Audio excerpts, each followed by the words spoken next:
The last time I recorded a video about my garden, the corn was substantially shorter, and now it is taller than I am. So that's about 5 or 6 weeks more growth. It's doing very, very well in this sunshine.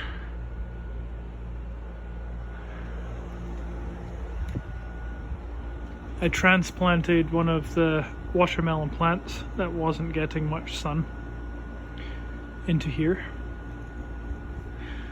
It's got some dirt on it, some debris, because I just doused all of the plants this morning with compost tea, an enriched solution of water and compost, basically, to fertilize the soil.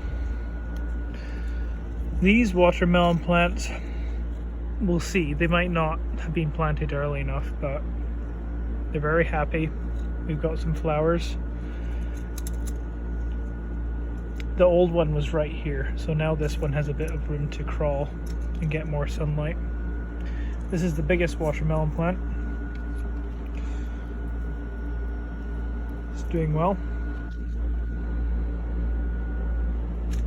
I'm showing you in here because I want to give you an idea of where the beans are coming from. So a lot of them are planted right down at the soil next to the corn, and those ones grow up around. Those are Italian, are they? I can't remember. Some of the beans are Italian purple beans, and some of the beans, I think it's the ones at the back. The ones at the back are different from the ones near the front. I think the ones here are actually the Scarlet Emperor beans. And the ones at the back, which I'm training up along this fence, these guys and these guys, those are Italian purple beans, I think. So I have 5 little groups of corn. First ear of corn right there. Second group. Each group has about 8 corn plants. This is the short. These 2 are the shortest. This rear group is the furthest behind, gets the least sun. Hard to believe in the middle of the day. But you can see the shadow here. Sun comes up and gets a first little bit of sun, and then it passes over that way, or rather the earth rotates and it gets more sun coming in this way. So they're doing well. We've got another tiny little ear of corn starting there, and we've got one decent sized one back here as well. There we are. This is a perfect example of one of the bean stalks growing up the corn. It's my first time trying a 3 sisters garden. You can do a 4 sisters garden. A 4 sisters garden will often have the corn, the beans, squash-like plants such as watermelon, and then amaranth or sunflowers. Now, I would like to try amaranth at some point. Seems like an interesting plant. I'd never heard of it before this year.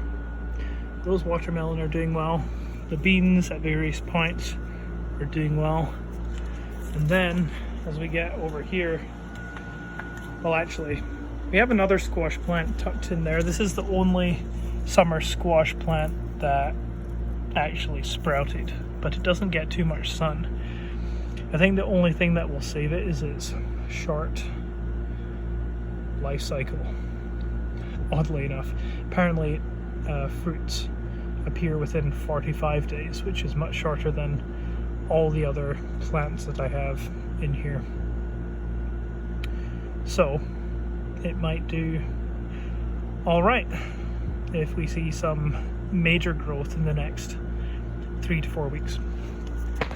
But then we have these, and these are just taking over the garden. These are just ridiculous. We have 6. Shalane planted these ones. I said, hey, just put some in the ground here, and she must have the magic touch, because we have 3 here. You start to see where some squash will grow. These are winter squash, so I'll leave these in the ground probably long after all of the other plants are done, so they'll have extra space to spread out at that point. But they are just going. More beans up here, which is very cool. So these are very, very, very happy indeed, and they're spreading as much as they have room for. I'm going to have to maybe train them around this strawberry plant, which is starting to produce strawberries. Last year I got maybe 1 or 2 strawberries. Those are 4 plants from last year, branching out like crazy. Got a couple of strawberries back there.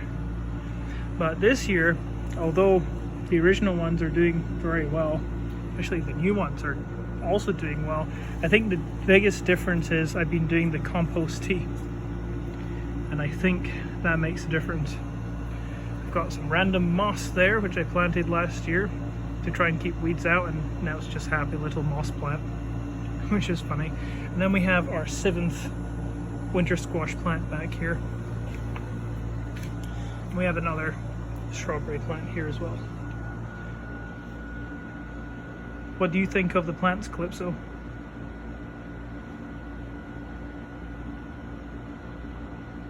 She's hot. She is very hot with that fur coat on. She likes hanging out in the garden with me. And then we have the cucumber plant. Now these original leaves are very, very tired. They've been blasted with heat. It's pure sunlight. I originally had this part of the cucumber plant going off that way, but it was starting to get absolutely no sun because of these squash, so I decided to bring it in this way. It does have a little cucumber or 2 growing on it, but this one, this side, and then there's even another one here, which the squash is trying to hang on to. Let's get this going out that way. But this one here, this strand, or whatever you want to call it, is going to be a heavy producer. We're going to get a lot of cucumber. This is the furthest along. Look at that thing. Looks like a pepper, how it's curling. But yeah, over the next month we're going to see a lot of cucumbers, which I'm very excited for, because last year my entire crop was 1 cucumber. So this year I think there's an abundance of stuff in here that's going to do a lot better, and I'm really surprised at how much I've been able to pack into such a small portion of garden. But when the sun's out and it gets watered twice a day, good things happen apparently.